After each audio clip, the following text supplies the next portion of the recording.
It was a bit of a rocky launch, but the first DLC for Dark Souls 3 is finally out, The Ashes of Ariandel. The painting of Ariandel. The Ashes of Ariandel. So after the wait, how does it stack up? I'll start with the world and level design. The cold snowy landscape of the painted world really is something else, and it's quite beautiful at times. An important point to mention here is that it's actually pretty open, especially in the beginning with big areas where you can be ambushed by the new wolf enemies or some of the Millwood Knights.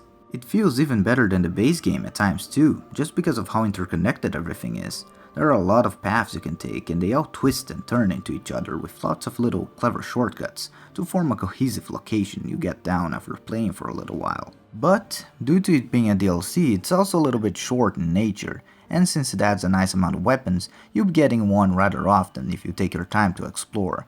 I've also kinda noticed that in general you get a lot of Titanite here, not only scattered throughout the level, but as common drops from the enemies you fight too, and even 2 to 3 slabs hidden. What a thrill, with darkness and silence through the night. What a thrill. Or as a boss reward, for instance. So they were thoughtful in the sense that players are able to upgrade and experiment with the new weapons right away, even though that wasn't much of a problem for my first character, which was on New Game Plus 4. The enemies themselves can be quite challenging. I've played once as a sorcerer and then another time with a melee character, and I can say that you generally have an easier time with a magic user overall. The ones that stick out the most to me are the extremely aggressive Corvin enemies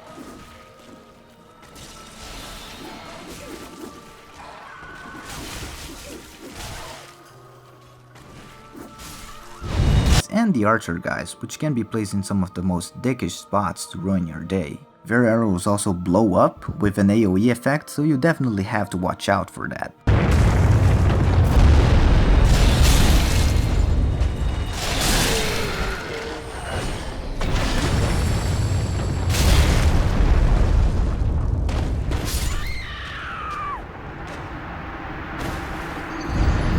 Now let's talk about the bosses, so huge spoilers if you haven't played it already. This kinda ties into how short this DLC feels. There are only 2 bosses here, one of which can technically be considered as 2 and probably one of the best in the series, but the other one not so much. I'll start with the Champion's Gravetender and the Gravetender Great Wolf. They were one of the few exceptions which were actually easier with melee rather than magic, and that's mostly due to the Gravetender himself. I mean, look, I don't want to be overly negative here. It was a decently hard boss and he was using a cool new weapon, but I don't know. It didn't feel all that special to me at least. It was just a dude at the end of the day. He didn't have any special moves or anything.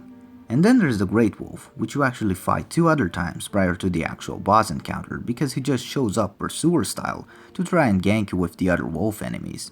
I mean, he does have some interesting moves, but overall I wasn't too keen on this boss. And considering the quality of the other one in this DLC, she kinda stole the show there somewhat.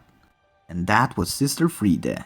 Now this boss fight was absolutely crazy. It starts out pretty nice already, with her moving almost like a hunter from Bloodborne at times, but when you beat her you do have a feeling that it was deceptively easy on the back of her head. And that's when a cutscene plays and you go to the second phase, where you fight her again with Father Ariandel.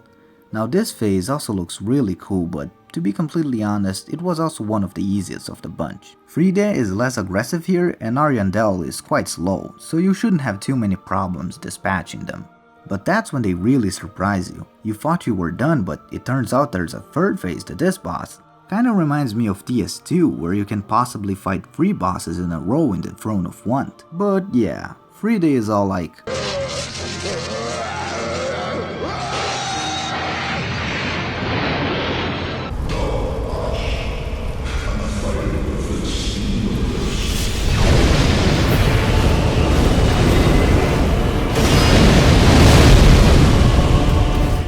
rises up again with a powerful what I think is abyss magic, and this phase is the hardest of the 3, where she does all sorts of range attacks and her scythe combos get really crazy.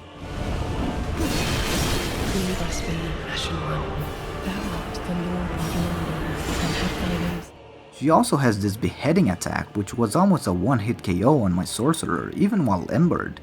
It was a great boss that took me quite a few tries to beat. Overall, the DLC took me around 4 hours to beat, but there's still one thing I haven't talked about yet, and this is most likely what will determine the value proposition of this DLC. Remember the Gravetender boss? They drop an item which allows you to access the new PvP arena, where there's matchmaking for duels, 2v2s, 3v3s, and brawls, which are free-for-alls with up to 6 people. They can be all quite fun, the brawls especially, and you can see a lot of the new DLC weapons in action too. Main thing is though is that you really have to enjoy PvP, otherwise it can get old rather quickly. There's only one map so far, and there's no real reward to speak of. I mean, you do change color depending on your covenant, but that's about it, so I'm not sure of the lifespan of this thing. All things considered, it's not all that surprising that some people were disappointed or left wanting more. I really thought there would be one more boss for instance, but I guess they really did show their hand on the trailers. Either way, it's $15 or the original equivalent for around 4 hours of content in a PvP arena. The more hardcore fans probably bought it already, but I hope this at least helps somewhat some people on the fence to decide whether to buy it or not. I personally think that it's still worth it, but it's a judgment that ultimately falls on each individual and what they consider more or less valuable.